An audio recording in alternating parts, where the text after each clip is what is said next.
Welcome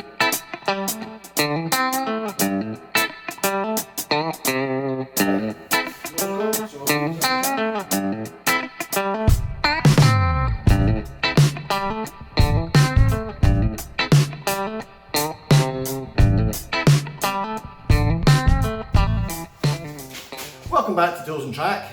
Remember this? Yes, so it has been a while. It's been a while. Super distraction, apologies.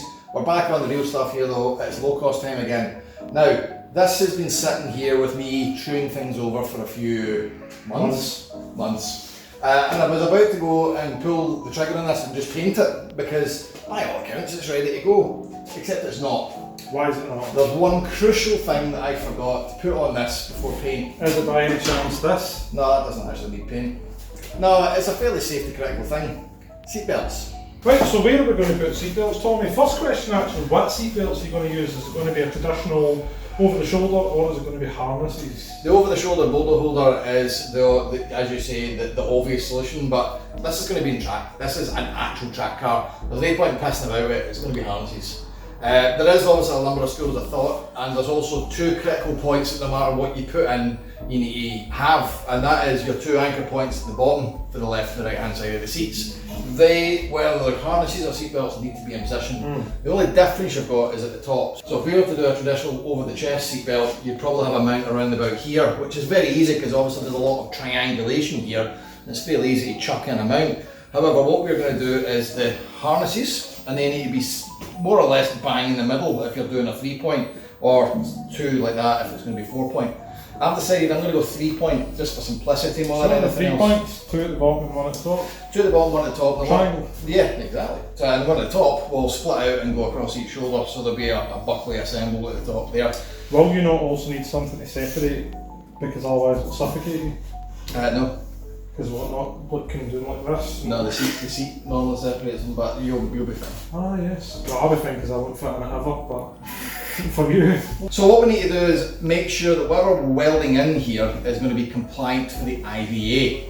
And that's where it gets a bit tricky because the IVA are more or less guidelines on everything apart from seatbelts.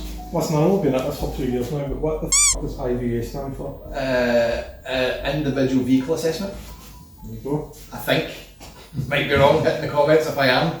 Really sure that's what it is. As luck would have it, things are already in motion. I've got this, which is going to form the part of more or less the entirety of today. These are 7/16 UNF, so I've got cat bolts which are going to hold whatever the seatbelt buckle is, and these weld in big billet of inserts. They're threaded and they are solid steel, so that's a good basis. They're also 22mm in diameter. Why 22? Because all of my steel here is 25, so if I drill a 22mm hole, that'll drop right in. Weld in at the top, weld in at the bottom, because there's slightly proud on each side, and that's going nowhere. However, I'm also going to belt and braces with this. Not only am I going to weld in the top and the bottom, I'm going to triangulate the steel going to these as well. So for example, if we're to say this is the middle of where the seatbelt is going to live, I'll then put in a length of steel from there to there, a length of steel from there to there, and then a third length of steel from here to here. That's a 3-point triangulation, and to be quite honest, I can put a shackle and lift a bloody car with that, because that is as strong as it's going to get. That is an easy solution for the top. We can pretty much just run away and do that. However, it gets a bit trickier when we look at the seat bases. So the seat bases are pretty simple. You'd think it could just sit there and weld around, happy days. However, the problem I would have with that is the fitting in the bolt fit there, but I won't actually get any shackle on the side of it. So it's going to have to sit probably on this side, just to make sure that if it's a big flat kind of shackly bit, I've got enough room and clearance for it. So if that was to go there, I could probably put in another thing that encapsulates this and goes down to here just to triangulate it. Now that's simple, it's symmetrical on one side to the other. I can't help but notice there isn't the same button on this side. Yes, spoilers, thank you. We're going to have some issues here, and as I've said, every time I go off book it bites me in the arse. And this is another example. So in the centre where the transmission tunnel is, I've got one round section here, which I thought is great for strength. It's not going to be very good for these, and similarly at this bit, there's nothing at all. If you cast your mind back, there was a reason for this. I actually left that blank and said I'd come back to it tomorrow because that's where the pinion for the diff pokes through. So whatever I put in here, I could easily get carried away and, you know, engineer a seatbelt solution, but I might then not get the diff back in. So let's get the diff in. Yeah, play it safe, I think, eh? Yeah.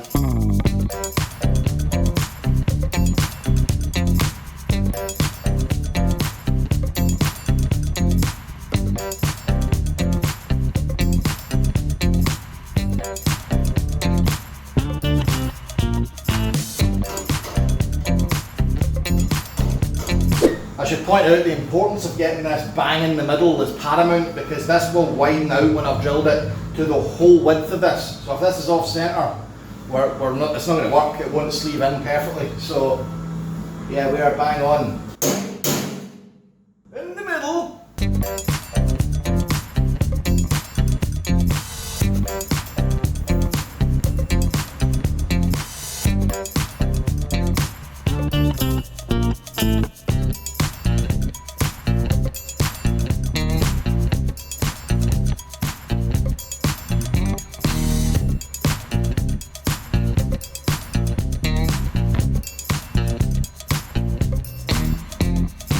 First time have I made the mistake of going, we've got lots of clearance, and then the next component goes in and we don't. So the diff's in, which actually does look okay, but let's also put the prop in so we know exactly what we're dealing with. Slight knock. Okay. The last of that chat, if you don't mind. The old chap in his engine. Slight knock. What could possibly go wrong? Yes, it has got tighter, but the important thing to note is clearance is still there as long as we're keeping it within this line. However, not on this side it isn't. No, I know. Because of the way that. But as I discussed, if we're going to mount this here, let's find a big pole in my line of sight. I'll keep a big pole. So if we are going, let's say roughly here, right? Yep. So I'm going to catch it there. We're going to come down from here to here and maybe triangulate. That's going to work. Cool. That's where the bolts are going to live. So I'm happy with that. We'll clear the prop. We'll deal with the panelling obviously, because something pretty fruity is going to have to go in there. But that's just dally sheet. That's not going to be a problem. Nobody will ever see it because it's down at my arse and it'll be bogging down there. Let's come up with something. That was a very Boris Johnson. Let's yes, government. Yeah. Yes. Very good at running a country.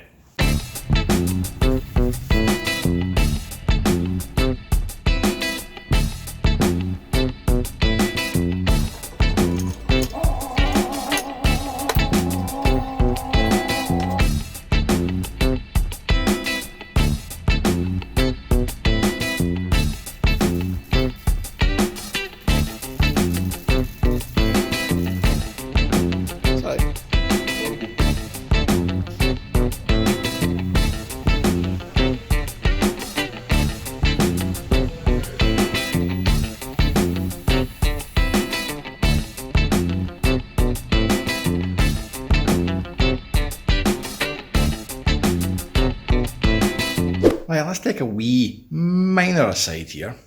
Remember this? I did a short recently because I couldn't work out the fitting to make that into some form of flexi. Nothing would fit in this bore.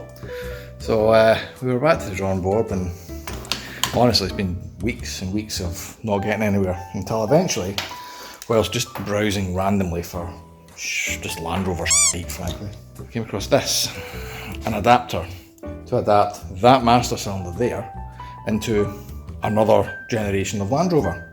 It fits. The next stage would be, if it fits, would there be some slight chance that this would fit the hose that I ordered? Yes it would, yeah, aye. So the thing I needed was the adapter. So that is a solution. It's not the solution for me though, but what it does give me is an answer. Because nothing, no thread gauge, no bolt, no fitting that I had lying around was working here. So while we're on the camera, let's have a wee look and see if we can decipher what thread this actually is. Thread gauge. So I've got, Christ knows how many threads here. So what we're going to just do is one by one. Also this might take quite some time. That 24G is more or less bob on. But What is a 24G, I hear you ask? Good question. I don't know. But we'll come back to that if there's no better options. But yeah, 24G, that's certainly interesting. Obviously we tried our metrics and we're pissing in the wind completely. 24 gauge. What does that mean? Don't know, but it's a solution. Thank you. So when I say I'm going to go and like get a fitting, you can see why. That's our solution. But this is where my bulkhead lives, and that is not a friendly neighbour. So that would need to be, I think when we get like a banjo bolt with a 24G thread in it, and that banjo bolt can feed to whatever cable we go to the sleeve with. But frankly, that's going to be Pertec or somebody's problem, because for me, I found the solution. I just need to get somebody that does hoses to make it work. Progress is progress. Right, back to the chassis. 1, 2, 3, and 4. 2 to go in the transmission tunnel. You'll note here that there's actually a protrusion on there similar to the ones on the top. Now, I've left the recess, obviously I've welded around here, so it's welded on both sides, but I've just left this recess side here flush, and you think, well, does it make sense to make the recess here flush because that's inside the car? No, because that's the flush side where the panel needs to go for the skin. So I also want to have the boss, the protrusion side on here, because it has to sit whatever, like, I don't know, buckle fitting out from the bodywork. So even if there is anything that sits around here, which there won't be, it gives me that little 5mm standoff just to make sure that if I needed it to rotate, it'll rotate. So that's bang on. Replicate the same principles over here. I just need to get creative with how. I hate to say it, but that tubular bar might have to come out because it just ain't going to work like that, I think. Really what I should do is pick up the IVA manual and see. But it's been that long since I read the manual, it's not really worth a bother, is it? So my inside solution looks like this. Not particularly advanced to begin with, but we'll get there. And what we're going to do here is weld it in there, obviously with the bung in place. And I've measured this out. I know this doesn't look very triangulated at the moment, but the key point to note is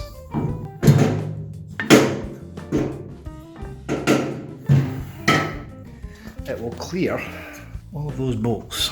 So yes, it would have been lovely to have that touch the corner, but it touches there, it touches here, and what we can do is once it's got the wee bung in like that, I can probably go and put a wee bit of triangulation there, and then if we're feeling really, really bold, i.e. petrified, we can triangulate from here to here as well. But I think that's as good as it's going to go. And also, you'll note, tubular boy over here, he's humped. He's going to have to get cut out and the square boy goes in. I thought about trying to work around the solution for that, but it sits in exactly the same trajectory that I want the square one for the bung to go in. So, chuck one up and cut it out. We'll need to complete the driver's side so that we can be very, very sure that diff will clear it. Passenger side, we don't need to worry about the diffs now, so we can just chop that tubular out and put it in.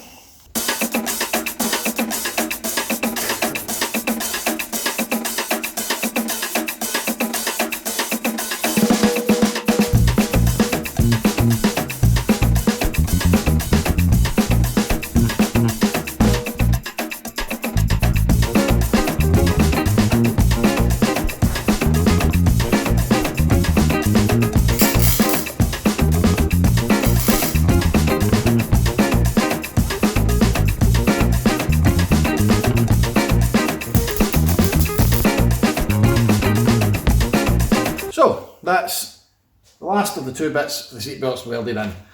I say welded in, I'm going to have to take all the chassis apart, flip it upside down and finish all those welds.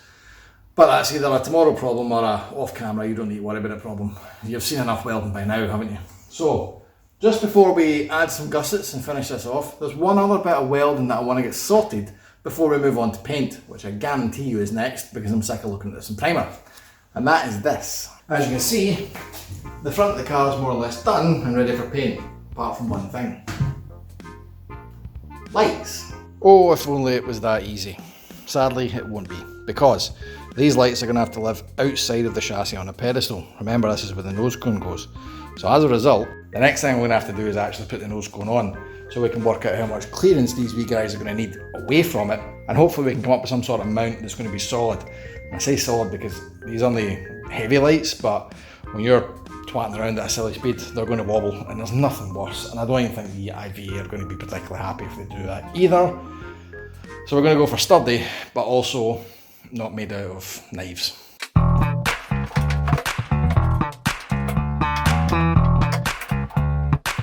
Step one, and the really obvious place to put these lights, is going to be coming out from here. Now I can get a wee twofer out of this. If I step them up, coming up at a wee angle here, I can get the height on the lights that I want, and it also will give another wee bit of reinforcement to hold that guy in place, which is also going to be useful. What we need to do now is look at where I want the lights to live. Probably about there. That look alright? I mean, that'll do. It's more or less what it needs to be. We can add a wee bit of height or fanny around or whatever, but fundamentally I don't need to go too far from where this hole is, and I don't need to go further up or down. It just sits bang on at that road height. But before we do that, I'm probably going to have to look at some way of making sure that it's not made out of knives. Right, I've gone and had a think about this and, well, did my usual thing where I stand on the shoulders of giants and Google how other people do it. What I think I've come up with is I'd quite like to have everything radiused because it's going to be exposed.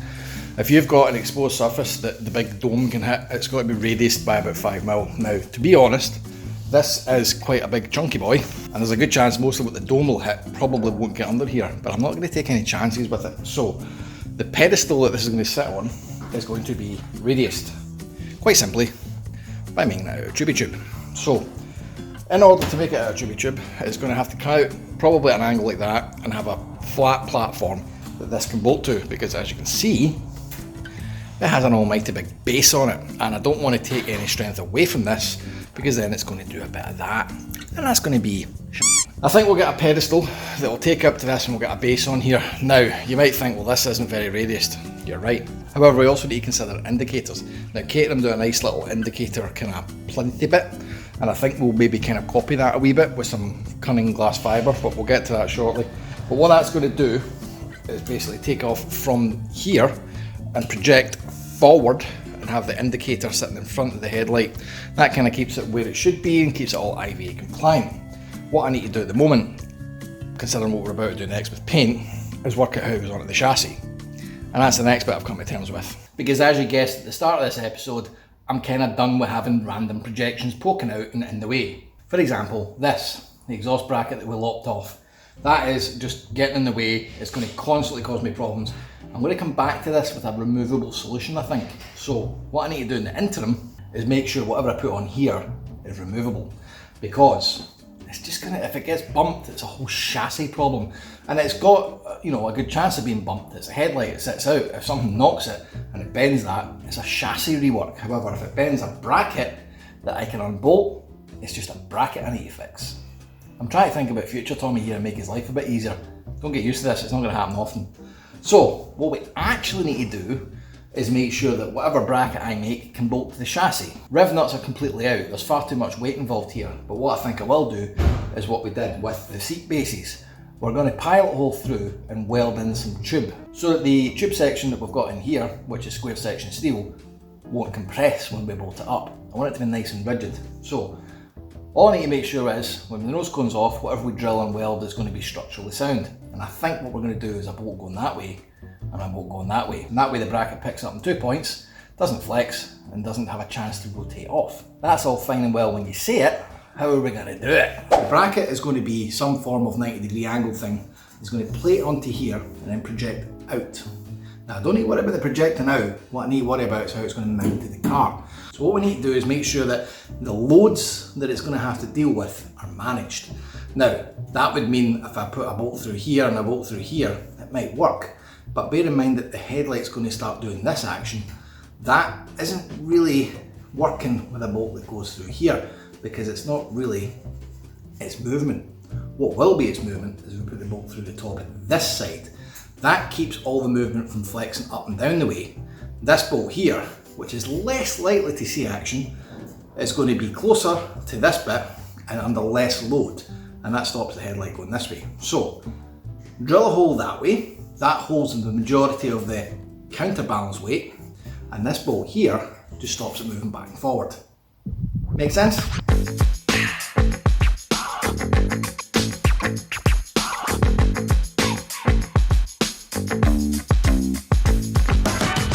there are many ways to skin a cat. An obvious way would be for me to run a section of tube through here, weld it up and weld the captive nut to the bottom. That's at the mercy of the captive nut one day eventually cross-threading and giving me hell because it's an upside down weld and also protruding out the bottom.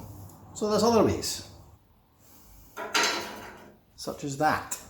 This is a 19mm, so fits well within the 23 or 22mm inside diameter of this tube. Solid steel bung with an M8 thread right the way through it. And what I can do with this is play it over the bottom so that it doesn't drop all the way through, weld all that in, flatten it down, and voila, one bloody strong thread right through the middle of my tube. Bought those a while ago for something else and completely forgot about them, but for this application they are bob on. One in there, one in here, and that gives me the takeoffs for my bracket. Also, just paint them up as long as we leave the bolts in and we'll be good to go. Problem solved. Lather, rinse, repeat on the other side, and I think we can put the lights to bed for now. We'll come back to them at a later point, but that will be the takeoffs of the bracket. The bracket can work out later.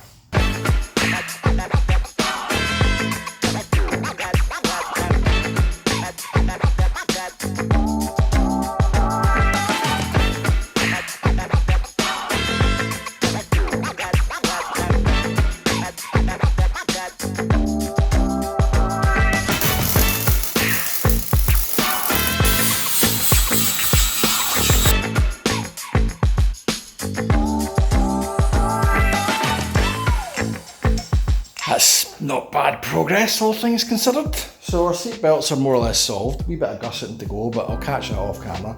Our headlight brackets are solved. Wee bit of tidying up, but I'll get that off camera. Obviously the brackets themselves we'll come back to at a later point in time. That's not so paint critical. The rest of the chassis is. So join us next time when we will actually strip all this off, finish everything off and get it in paint.